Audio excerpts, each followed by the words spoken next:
Shut up and sit down.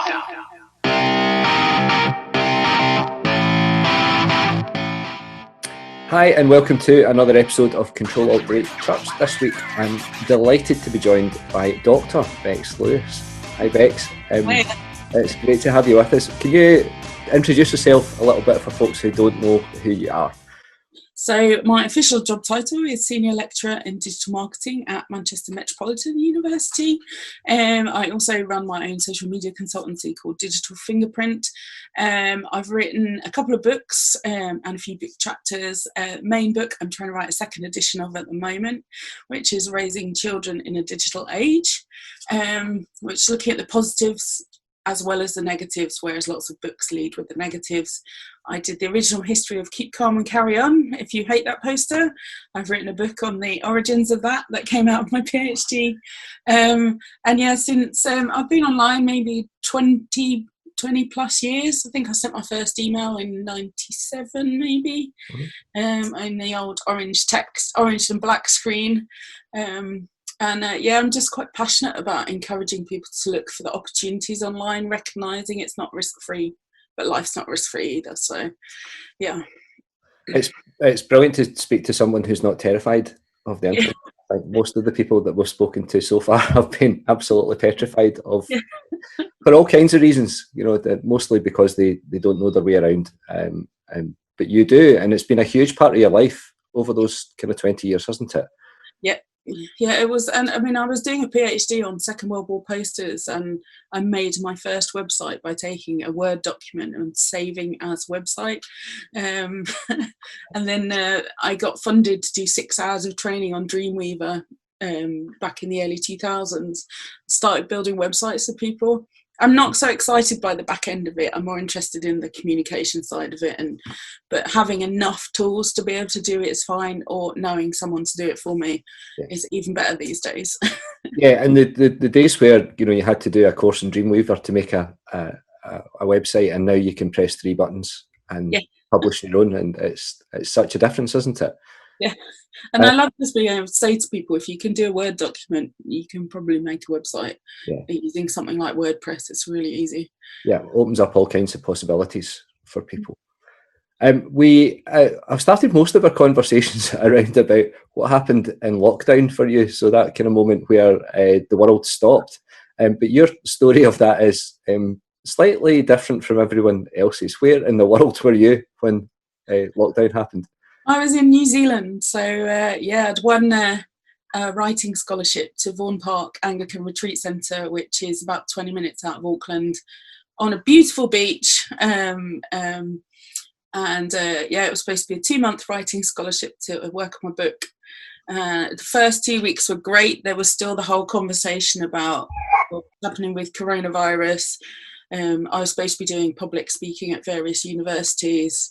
We set all those events up and then cancelled them all.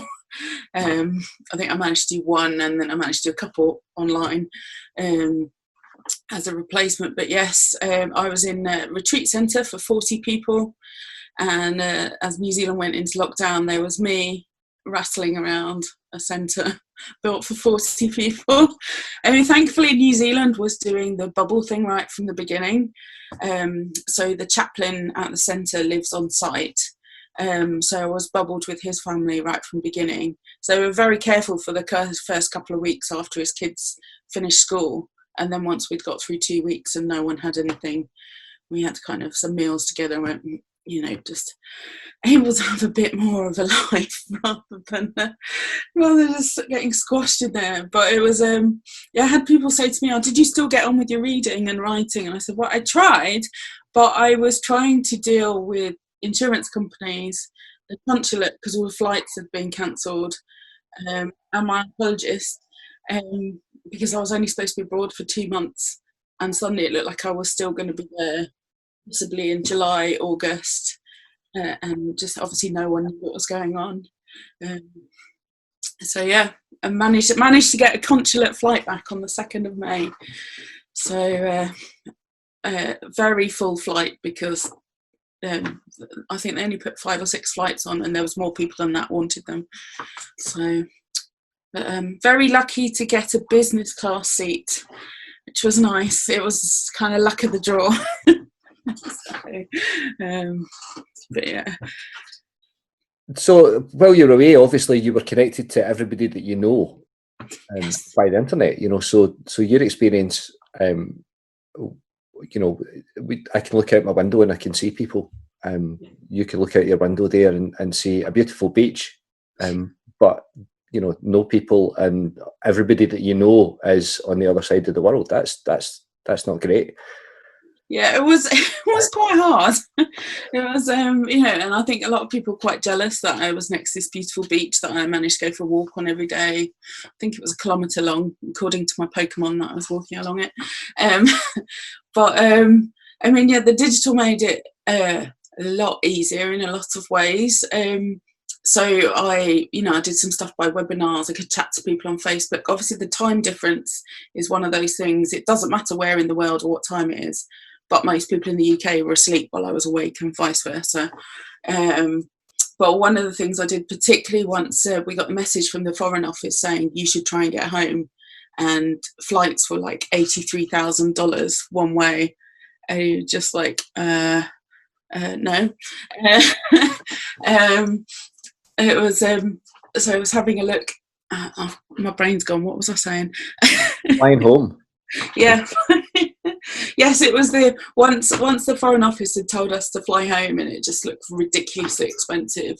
I was chatting to some of my friends, and my friends Andrew and Jane Greystone, I spoke to particularly, and we just got in a habit of when I woke up in the morning, so it's night time in the UK, I'd have a chat to them. And we'd try and look at what my options were and how to try and keep my head in some kind of vaguely sane place. We'd normally finish the call with, he'd say, have a day. He said, doesn't matter if it's a good day or a bad day, just have a day. And I also found this online booking system thing I could do. And I put when I would be available to have chats to people. So kind of my evening and other people's morning. And people the other side of the world could book themselves in for a chat with me, and it would put it in our calendars, and it would work out all the time difference for us. So that was really nice. That sort of helped keep me sane as well. But I mean, I made mention of oncologist as well, didn't I? So yeah.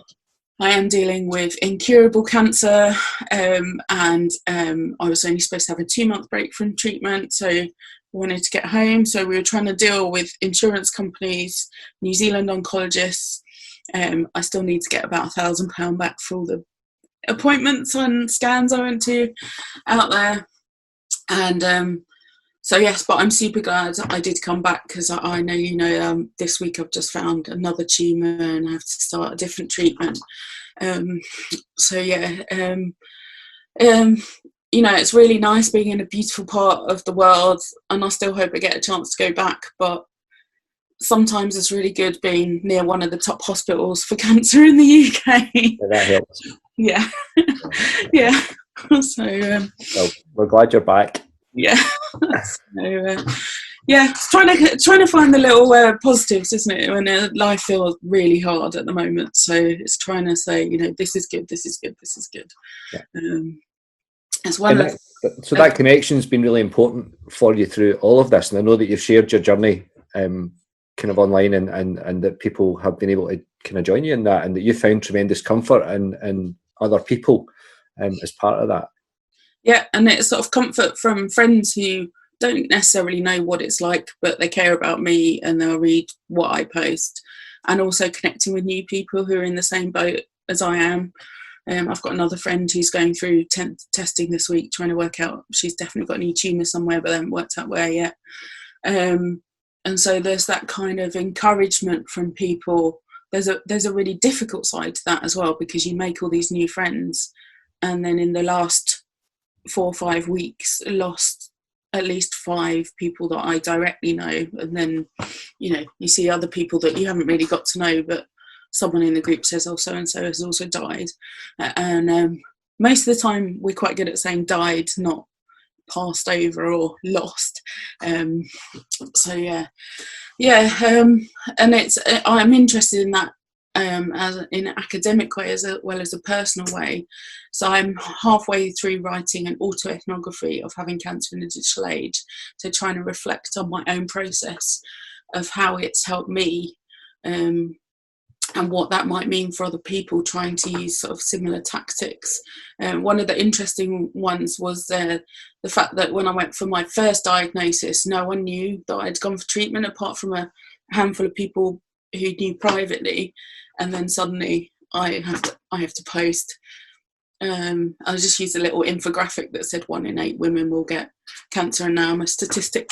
And then my second one, by that point I was doing this thing called waiting room feet, where I was taking pictures of my feet in all the different waiting rooms, which really gives a sense of how much time we spent sat in waiting rooms. And typically I'll chat to people until I go in, and then 10 minutes later you get me come out and go, that's done. And my secondary diagnosis, I went quiet for 4 or 5 hours, and people were like, yeah, this is not good news. So, and the one this week, I posted that I'd gone in, and just halfway down the conversation I just put another tumour, and all I could hear was my phone buzzing while I was talking to the nurse to help. So yeah, and we're also trying to do a big bid, finding out how cancer patients use social media generally, and whether that impacts what they choose treatment wise, how it helps kind of mental health wise. And so I think there's quite a lot of work to be done there. I think a lot of medics are like a lot of people with digital. They just kind of go, oh, you're going to be sharing dangerous information. We want to control this narrative, and you're like, you can't, because the conversation's already going on elsewhere. Yeah, I suppose that I mean, across the board, that's one of the concerns that people have with social media, isn't it? That the kind of fake news stuff, and that people take a tiny little bit of information that might be true, but then add it onto something else that makes it unhelpful. And you know, in that situation, that's particularly unhelpful, because then you end up with, oh, your treatment might look like this, and you know, I suppose one of the things that people who have no experience of cancer don't really get is that nobody's cancer is the same. Yeah. You know, and so everyone's treatment is tailored specifically to them. You know, so your experience isn't always going to be the same as someone else, even if you've got a very similar diagnosis.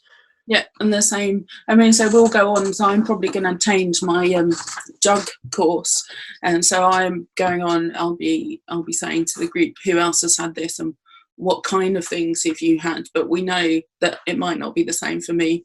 It might have different side effects. But I guess one of the joys of digital is you can have hundreds of people in a group, so there's more chance of running into someone who can help.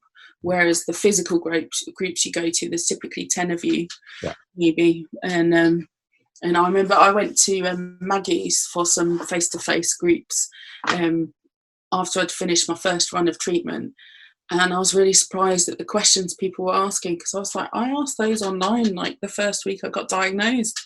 If you're waiting this long to ask these questions, you're missing out on a whole lot. So, and that, I think that's what's driving the big project we're trying to do, is I think a lot of people are missing the kind of community benefits, but also, you know, the kind of questions you can ask people. And because I'm in a group with other people with secondaries, and when I've said, oh, it looks like this treatment's not working anymore, and they're, ask your oncologist this question, and it doesn't mean what they're saying is right, but I now know to ask the question. Yeah. One of the nice little strategies you mentioned earlier on in passing, Pokemon. Yes. You are a Pokemon Go player. Yes. Why? I've never been a gamer, so I'm kind of fascinated that I've been playing this for, how long has it been out? 3-4 years must be now. And it's I had a go at the beginning because the Church of England put some content out that said lots of churches are Pokestops. Yeah, there's yeah. So I thought, I want to understand what this game is. I'm going to go out and have a go. So I played with it for a couple of weeks, did a Radio 4 interview on it, wrote a blog post about it and thought, oh, I'm done. And then one of my friends a couple of weeks later was like, oh, I'm at level 10, it's actually really good. So ever since then I've carried on playing it. And one of the things that kind of keeps me going is that every single day you have to go to a Pokestop to collect items, and you need to catch a Pokemon, and if you do that you get extra bonus points.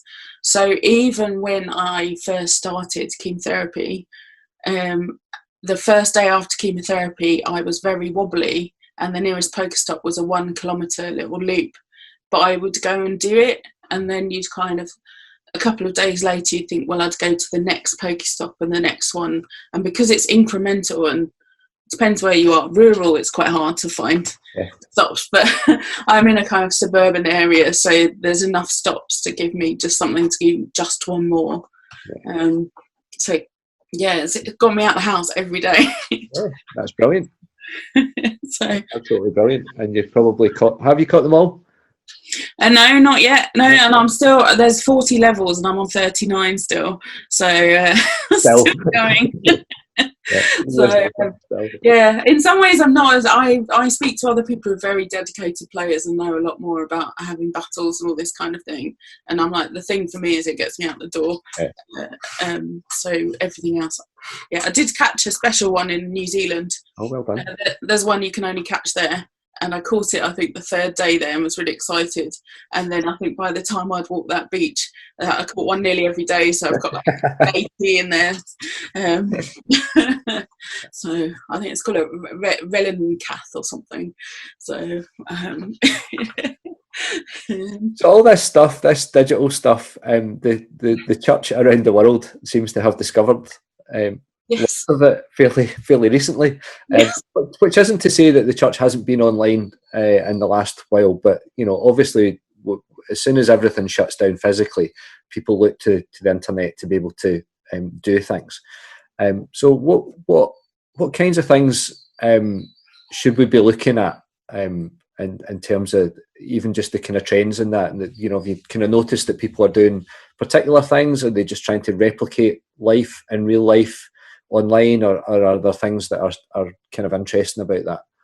I think there's a mix of things going on. I think definitely when the lockdown first happened, people didn't really have time to think about anything much. So most places just tried to kind of replicate what they were doing. And to be honest, I think that's a kind of fair enough first move if you've not really done any of this stuff. And I've seen the same with universities. You know, people have just taken the lecture they've written, started doing the lecture and done it onto Zoom. And I think people will take that at the beginning because it's an emergency. But I think if you think you've then done digital church, you haven't really thought about what it really is, and need to think a bit more about what it really does. Is it, I mean, I guess, you know, I teach marketing, and in some ways I think church is trying to do a marketing job. We're trying to market Jesus to people rather than our own specific church. And one of the things I think, so some people think marketing is like trying to sell people stuff they don't need, and there's certainly some of that happens, but actually the best marketers are looking at what the audience really wants and how the product they have will fit best. So if we're thinking about how do we reach people best with Jesus, then how do we do that using the digital tools that are available to us? And doing an online sermon may fit the button sometimes, and that may be what your group wants. I thought it was quite interesting. I had a conversation with someone at the beginning, and they were thinking that they were going to use the church over the next town because they already were used to doing online stuff, so it was all professional. And actually they realised that what people want in the middle of a crisis is they want some familiarity. So actually they want to see their own minister and the people they're doing. And so I think it's about finding out what works for you. When I've come back to the UK, I have rejoined a URC church, and when we're all on Zoom, and we only need 2 screens of Zoom because there's not hundreds of us, so that works really well for a small group. And so a lot of it is thinking, are you a small church, are you a big church? One of my friends goes to All Souls in London, so they've been doing kind of fairly professional level stuff online. And then this weekend they are opening the church, but there's going to be no singing in the church, all that kind of stuff. So it's thinking about what really works, because at the beginning of lockdown, actually, I felt really overwhelmed by the amount of content that was possibly available. I mean, I've barely been to church for the last 3 years because I've been overtired or sick or immune compromised. And I was like, oh, I could join lots of stuff. And I was just like, oh, it's too much. And, watching people trying to do the exact same service with just the minister maybe singing, I'm like, yeah, this is not for me. So I've enjoyed the Zoom stuff. I've rejoined my old house group from Durham. So I don't know what happens when they go back to meeting face to face. I guess I'll better find one geographically closer. But also I was chatting to Sir Patty, who's the chaplain out in Vaughan Park. So he was being encouraged to do something online, but he said, I don't just want to add to the noise with what's going online. And so I came back from a walk on the beach and I said to him, what is Vaughan Park supposed to be about? It's a space where people can come to learn more, to relax, to enjoy the beach, to try and have a bit of breathing space. So how can we do that online? So we've ended up setting up a little Instagram account, which comes from the chapel rather than the centre. And he's been doing some short sermons. He did a couple of them in Samoan because that's his language. And I just said, there's a lot of art that's beautiful there. You get a lot of visitors you could talk to. And it's a kind of extension of the values of the place. And I think that's what I really want churches to think about. Yeah, that kind of sense of who are we and what might that look like online, rather than just let's replicate something that everybody else is doing.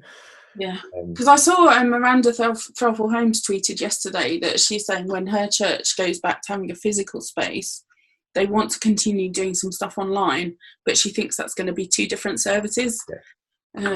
Yeah, we've been having the same conversation, because what I've been doing is sort of like what I would do in church, but it's not the same. Yeah. It's apart from anything else, it's sitting in my living room with my t-shirt on as opposed to standing in the pulpit wearing a dog collar. So it immediately feels different to people, and people have commented on that. It feels like they're in my house and I'm in their house, which is a very different kind of dynamic. So you have to be aware, I guess, of what's going on and that, and the way that you speak, apart from anything else, it might be different. A different subliminal messaging, isn't it? Because it's one of the quotes I always love seeing. I don't know if I can remember the exact quote, but Pam Smith, who's written a book on online ministry from the perspective of being, I think, the first UK online minister for so I want to say St Pixels, based in Oxford Diocese, and she's saying, it's an every member ministry, and it's very much about living our lives alongside each other. So whereas sometimes church in a building can feel like you turn up on a Sunday, say hi, how's your week, and disappear, the digital, if you can use it well with that, you can end up with a 24/7 church that's much more, and it's much more powerful. Because I guess one of the fears of digital is that it's impersonal, that it's it's hard to explain what I mean. That it's distant, that you don't know who people are. I post a service on Facebook, and I only know who's watching it because my friends who are watching it come up on the side. The rest of the people that watch it, I have no idea who they are, where they are. But at the same time, it offers an opportunity to be, as you said, alongside people in a way that you just can't be all the time in the physical world, because you've got this little device in your pocket that connects you to everybody if you want it to, and that opens up huge opportunities, doesn't it? Yeah, and it's I got interviewed a couple of years ago by a business journal because I was talking about, I think I went to an event where we were talking about, can you be professional and personal in the same space? And I very much mixed my whole cancer experience in with what I do professionally. And the quote he really picks out was, I don't know how I would have done cancer without Facebook and Netflix. So those tools really help improve quality of life. So definitely when I've had chemo, I've tried to have people come and see me physically most days. But, you know, when you have chemo in the middle of winter, I had a whole week where everyone had a cold and couldn't come. But, you know, we can talk online. And I know people are talking about Zoom fatigue, but there is still, you know, that we can at least still chat to people. I spent most of yesterday when I was trying to process, spoke to my mum, lives 4 hours away, spoke to her for an hour, you know, spoke to a friend who's just got back from Liberia, and she's speaking to her family in Australia.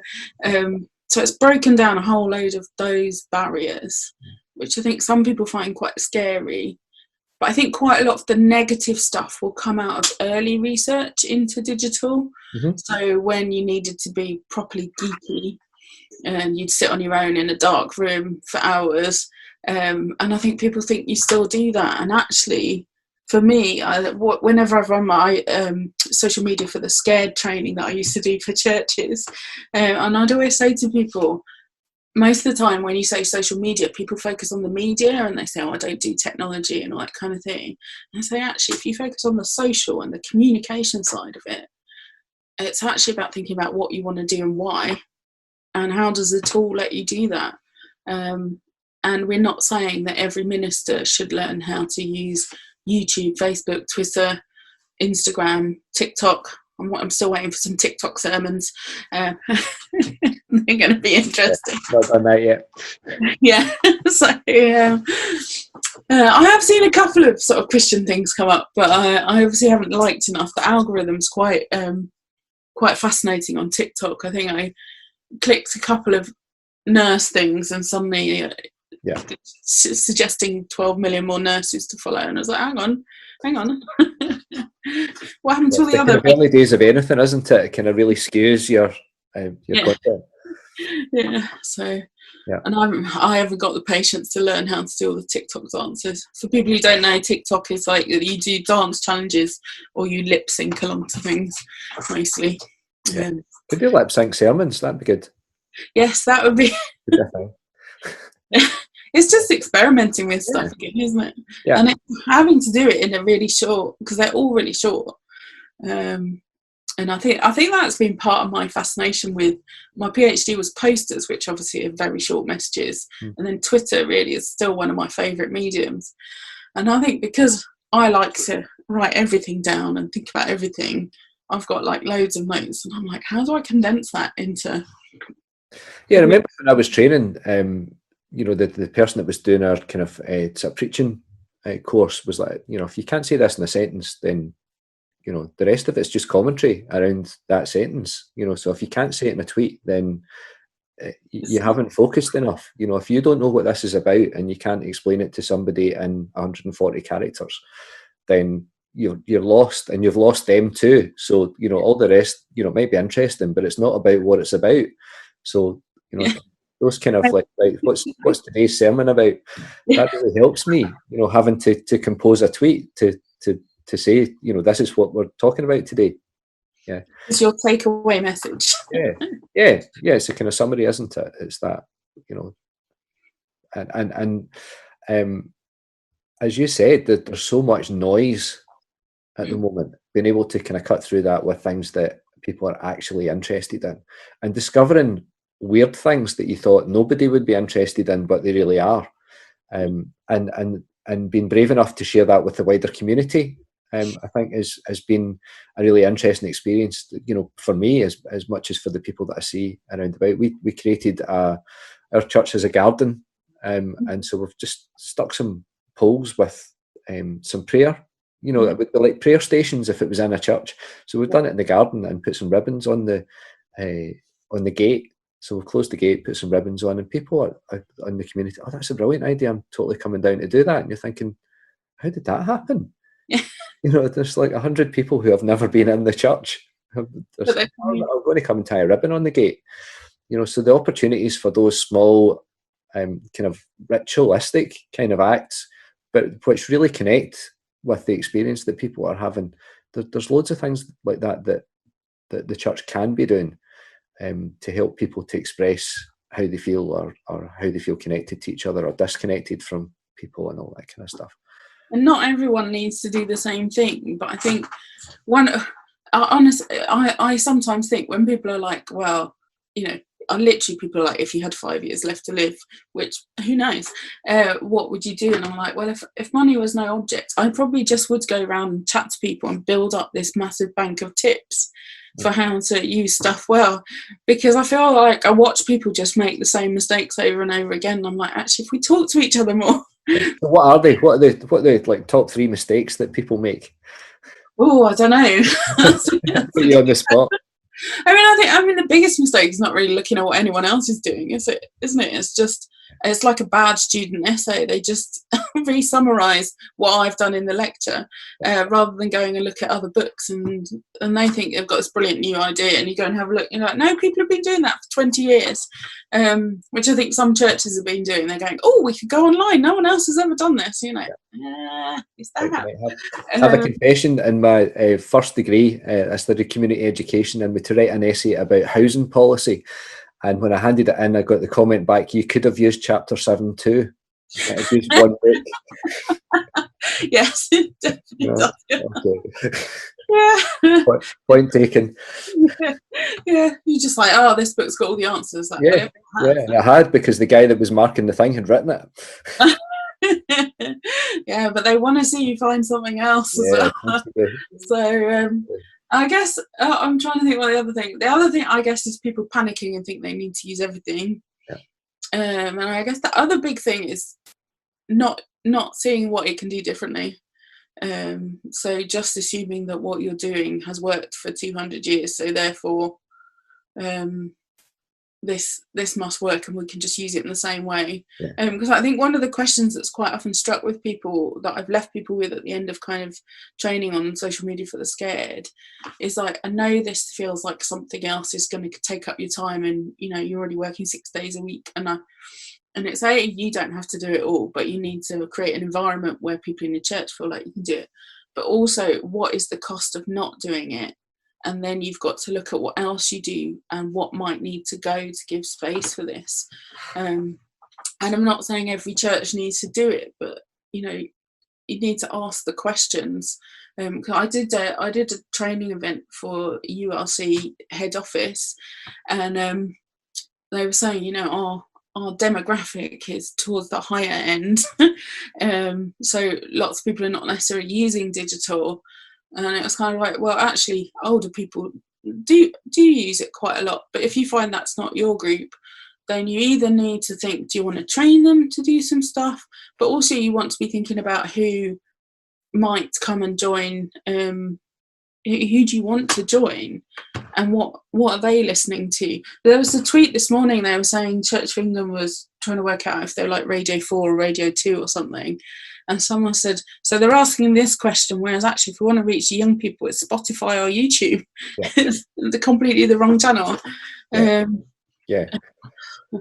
that, I guess that's always going to be difficult, because I find myself, I suppose there's a kind of classic comment that everybody listens to the music that they listened to when they were somewhere between 18 and 21, and they kind of discover some new things along the way, but really it's just the new albums that those people they were listening to when they were 21 have put out, and you get really confused with things like Spotify, because it keeps saying you might like this, and you thought, well, I don't want to like that, I want to listen to old music. Yeah, where's my 80s playlist, thanks.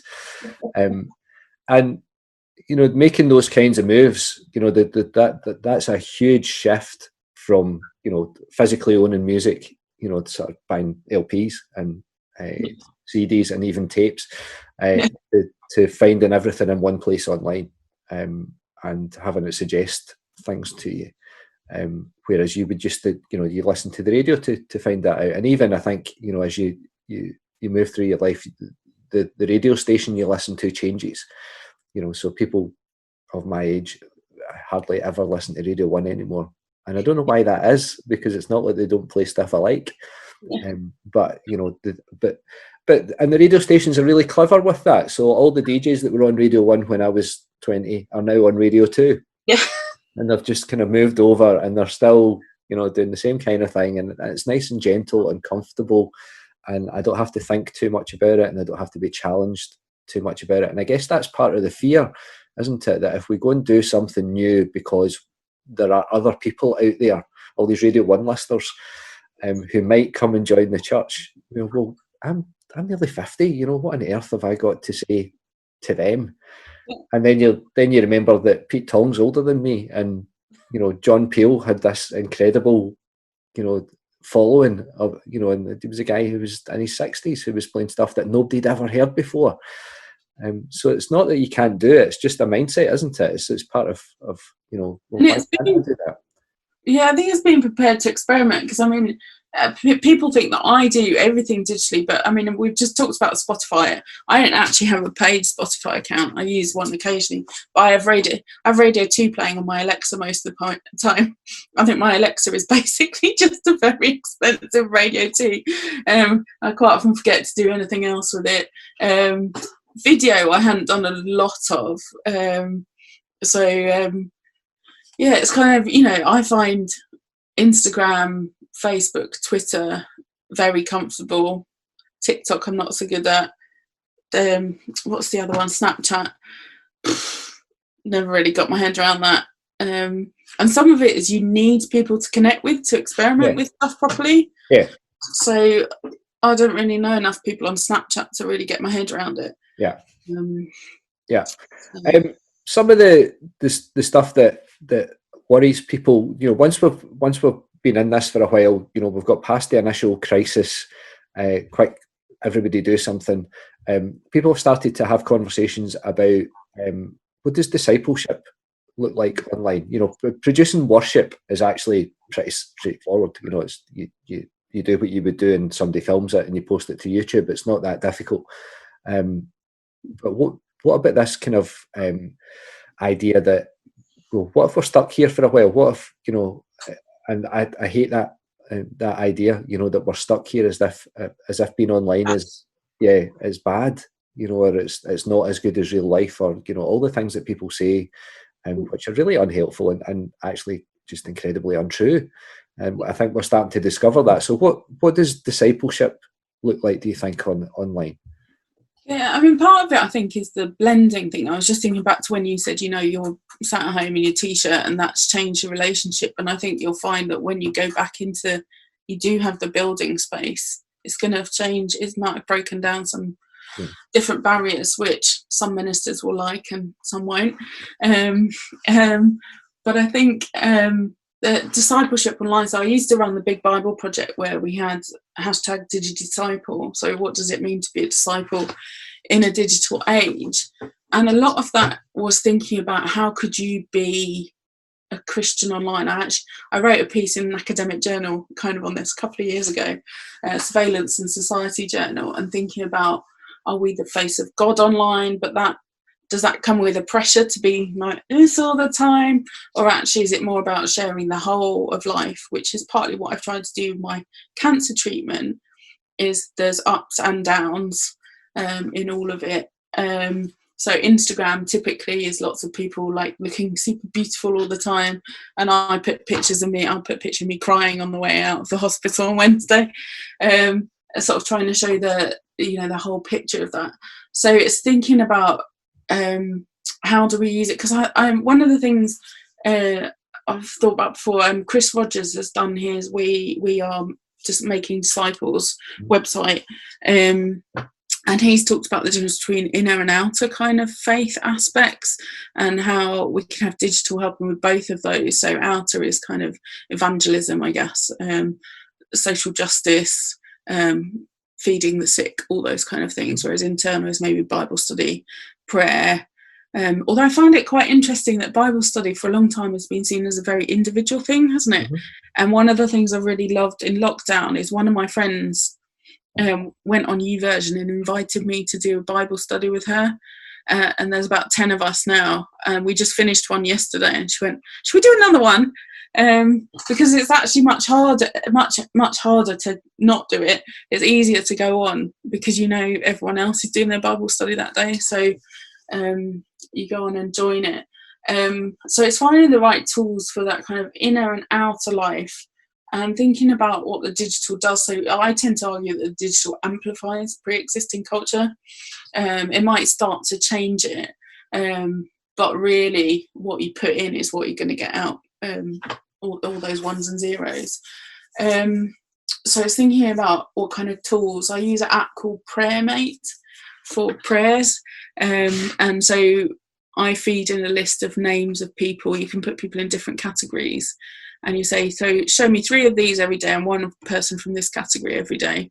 And some of it's just finding things in daily routine. So not a particularly Christian one. I've got an app that's 3 good things. So the last thing I do before I go tonight to bed is write 3 things I'm thankful for. Yeah. And so, you know, even over the last couple of days, which have been really hard, there's things I can be thankful for. Yeah. You know, I live 5 miles from Christie, so. Yeah, I mean that you said that's not a particularly Christian thing. That's the basis of the examen prayer. Yeah. You know, so it kind of is. It's not a Christian app. So it's not got a badge on it. Yeah, that says, and I found things like I've got the what's it called, Common Worship, the Shane Claiborne kind of liturgy book, but I've also got the app. And I use the app much more than the book, because the book's enormous apart from everything else. It's easier. You know, and it's easy. You know, it's just, you know, as you said, you go to bed at night and there's evening prayer, and you can, you know, click on this and follow it through. And it's a really ancient liturgy collection. You know, it's just taken, you know, all of the stuff that's been lying around for hundreds of years and curated it into a book, which is brilliant, and then put it in an app. You know, so it's nothing in it's new, but it, you know, it's delivered in a different way, and in a way that I'm much more likely to engage with than if I had to go and find the book and, you know, flick through, you know, this massive. And I mean, the number of times I've done Bible study on the bus, because, you know, that's kind of semi-dead time. So, and it's on my phone. Whereas if I was having to carry around, I must have 6 paper Bibles in this house. I don't think I looked at any of them for about 5 years, because I've just used YouVersion all the time.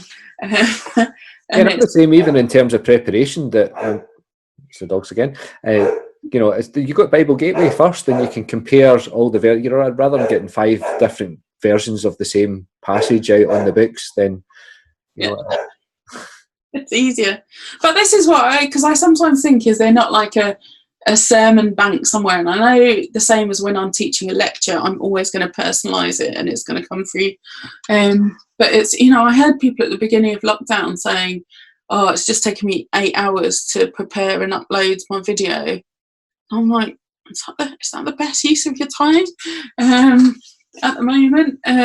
So, but it's thinking about the other kind of daily stuff you can do it. So one of my favourite verses is the Message version of Romans 12 1-2, I think, which is take your ordinary everyday life and give it to God. And I see the digital as part of my ordinary everyday life, but there's also the don't be so comfortable in it that you don't question how it works. So, you know, can we get more Christians who understand how it works, who can help us use it better, who can be software engineers, who can, you know, work for Facebook or somewhere like that and shape the culture there? Because people might say it's just a platform, but they're hugely powerful platforms, you know, built by a white middle-class bloke. And that's shaping people's conversations. And we're seeing, aren't we, over the last few weeks, the last couple of years, fake news is a big concern, and Black Lives Matter. Because I remember, you know, they were saying apps quite often are built by men. So like the health app on the iPhone classically didn't have like a period tracker or anything on it when it was first built, because no one had even thought about that, because there was no women on the team. And even the step length is an average male step length. You know, that kind of, you know, everybody's 6 foot tall and takes a 1 meter stride, obviously. So you know, I'm thinking, I tend to think about it sort of that discipleship is our lives and questioning where we fit in the whole. So there's the actions we do every day online, but actually, can we fit into shaping society and culture in a bigger way? Can we question legislation? Can we question what's seen as the norm? The other set of verses I get people to look at is the fruits of the Spirit. And say, what does it mean to have patience and self-control online when it's a space when people just go, so, yeah, and often the reason why so many people disengage, they're just kind of like, Twitter's just full of people who are really angry all the time. Yeah. But it's not. There's some really, really fascinating people on there who are talking about some really great stuff, and amongst all of the people who are really angry all the time. And you have to find the right people, but it's trying to find the right people without cutting off, because the echo chamber thing worries me. I know the last couple of elections, when I've looked at it, I think a couple of elections ago the Lib Dems would have walked it then I think the last election the Green Party would have walked it if my social media was a reflection of what was really happening. And it's not. Because you're not going to vote a particular way, so nobody's going to send you that information. And so you don't hear it. And it's that kind of invisibility is a little bit concerning, I think. So and then we're really surprised at the outcome, because that's not what nobody I know has been talking about that, and then it's kind of, what? Did that happen? Because I can remember, I think not long after, was it long after Donald Trump had got in, Sinead McDonald, she was following Trump on like Twitter and Facebook, and she put a post up and she said, don't everyone think I've kind of gone to the other side? But I'm like, I was so surprised by what people were saying. I need to understand what the conversation is for other people. How has this worked? Yeah, and I'm not. I guess as someone who's so steeped in digital marketing, that's your world. That kind of, how do you, what is it you have to say to make people think that this is a good idea? Yeah. And somebody somewhere is doing a really good job of that. Yeah, and they're doing it, because I did a paper about, did an interview with the newspaper about the last general election. And we were having a look, because it looked like Labour were doing a better job on social media because they were doing all the public upfront stuff. But the Conservative Party was spending a fortune on kind of secret ads and black ops, and it clearly paid off. It's looking beyond what people are doing on a daily basis and saying, hang on, what's going on kind of behind the scenes? Because I think that every time I see, on Twitter, one of those kind of things that someone's been a real buffoon in the Tory party, and you're like, hang on, what's going on behind here that they're trying to kind of hide behind news that's just creating noise and leaving no space for something else. Yeah, for a whole load of people, that buffoonery actually ticks their boxes and presses their buttons. It reinforces what they already think, and somebody said it out loud, and even though if it's a buffoonery thing and they're going to apologise for it tomorrow, actually it's just reinforced. They won't hear the apology.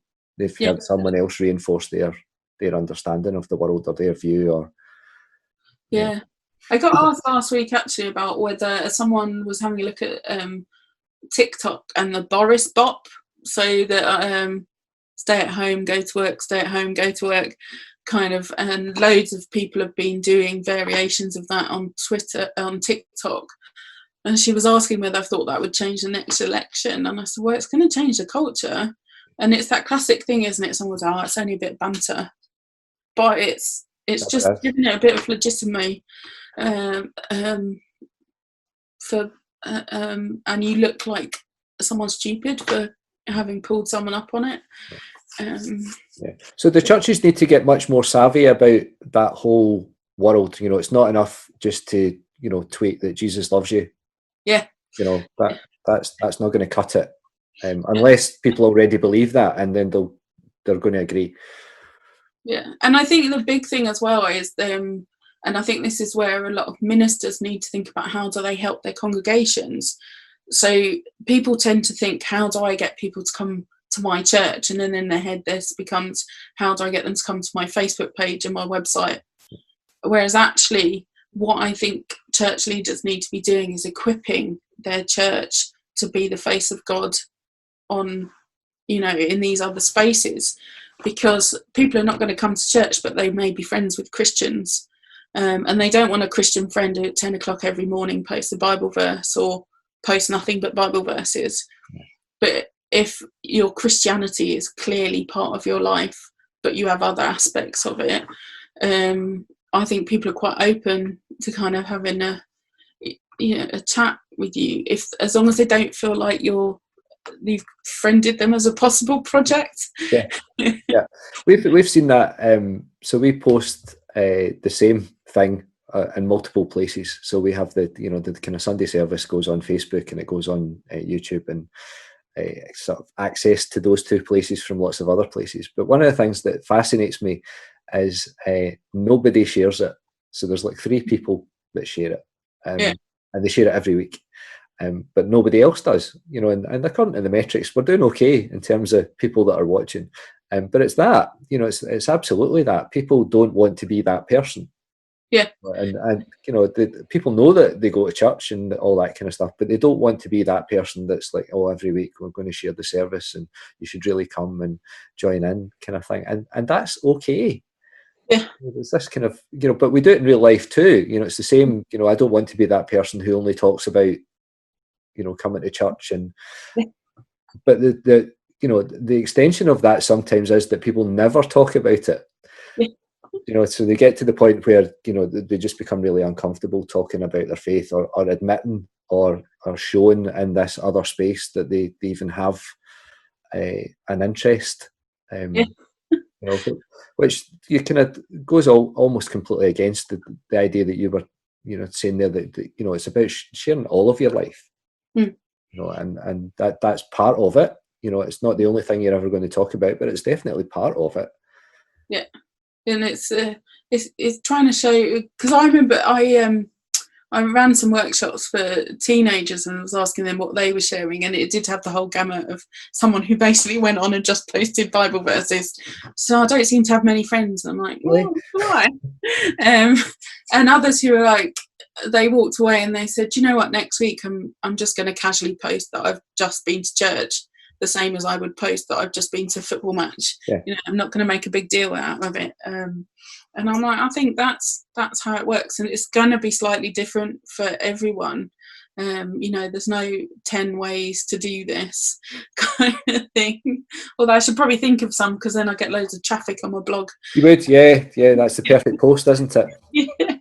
Yeah. But it is kind of being aware of different stuff, isn't it? Because I remember, I don't know if it would still work now, but when YouTube first started appearing in Google reports, if you put something like how to pray, loads of Islamic pages come up, and I was like, we need some Christians producing some good posts entitled how to pray, and then we've got a chance of appearing there.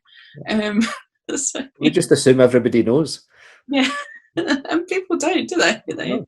I've got a lot of friends who are like, you're talking to that weird imaginary being in the sky again. And it's trying to kind of mix bits of it in, and it's been it's been really interesting with the kind of cancer experience, trying I'm not happy all the time. It's really rubbish. And it's trying to show the mix of that, but I'm very aware that I don't want to be we don't want to be the Christian bore, and we don't want to be the cancer bore. You kind of don't want to do any of those things all the time. Yeah, and it's amazing what people's perceptions are. So I very occasionally run, right? I don't run nearly as much as people think I do. And that's been really interesting. I remember a while ago, I think I'd run like twice in 3 months, right? And I tend to post those, so Strava or Good Garmin or whatever, kick my run to Facebook, right? And I did that, right? So without looking back, how many times do you think I've run in the last 2 months? And people way overestimated, they're kind of maybe 10 or 12 runs, and I'd run like 3 times in 2 months. That's what they'd see. That's what they see. So some of that's about, you always run. So it's just a kind of, that's a reinforced message. So that's what they see. And that's fascinating. That kind of, you haven't seen all the other stuff that I posted, but you remember that, Yeah. And there's something really powerful in that. So you don't have to post a lot; you just have to post occasionally, and people will see it and we'll just feed into it, won't it? Yeah. Because and Andy Byers, one of his quotes is one I use quite a lot, which is your tweets, blog posts, and everything, they should be infused with God. And there's a mix of that. Doesn't mean they all have to be Christian. But also, one of the things he said is there's no point being really digitally savvy, but having no theological sense to go along with it. So you want both. There's no good having an amazing website and terrible theology. Because one of the things that astonishes me about my friends' Facebook feeds is that, occasionally somebody will post something you think, what? You don't think that? What? I was going to say that could be a bit like the Rebekah Long Bailey thing, couldn't it? Yeah. She posted a thing and then has ended up losing her place because she's seen as anti-Semitic, and she was like, she probably never read the whole article. Yeah, and that's part of the problem, isn't it? Or we don't think about, where did this come from and what's the agenda behind it? The thing that I've just shared, it's as you said, just being a bit savvy about, how you say things and how other people will hear them, which is, it's always one of the most difficult things I think about being online, because somebody at some point is going to hear something that they'll take offence to, even if no offence was intended. Yeah. And it's really easy to pick up people on a word or a phrase or because you want it to mean that. Yeah. You want to be annoyed with them because you're on Twitter and that's what you do when you go. Yeah. So we do need to be careful, but not to the point where we just avoid it completely, because it's far too important for that, isn't it? And I think being prepared to apologise for stuff and say, I got that wrong. There's been some quite delicate conversations about kind of Black Lives Matter, trans rights, all those kind of things recently. And the one that's coming to my head, I think Twitter was full yesterday of Richard Madeley gave some advice in an agony column, which all the, domestic violence charities were like, that was so wrong. And so by the afternoon he'd posted, I got the tone totally wrong. Look out for Saturday's paper where I'm going to, obviously online, you can change that online and do a edit. We've changed this, but paper, Yeah, it's there. Yeah. Yeah, and people will go back and say, oh, there's a previous version of this website that didn't say that. Yeah. So the Dominic Cummings famously caught up with that. I said this. No, you didn't. You edited the website to say that long time after you said it. And it's part of it's trying to be transparent, I think, about those edits. So I posted something the other week about, this is what my life's probably going to look like for the next 4 or 5 years. Ha ha ha. And then I remembered something else the next day, and I just added the next day and then wrote the extra bit. So I'm not too worried about typos. I'll go back and change those. But if I'm adding a whole new sentence or something, I'm like, So it's about trying to take your Christian values into whatever space you're in, whether that's kind of offline, online, and seeing the online as not this weird space out there. It's clearly impacting what happens elsewhere too. So it's kind of powerful in its own way. That feels like a really good place to finish, Bex. I'm so glad that you were able to give us the time. I know that it's a difficult thing to do, just to sit and chat for an hour, so I'm delighted that you were able to do it, and thanks for sharing so much with us today. Thank you.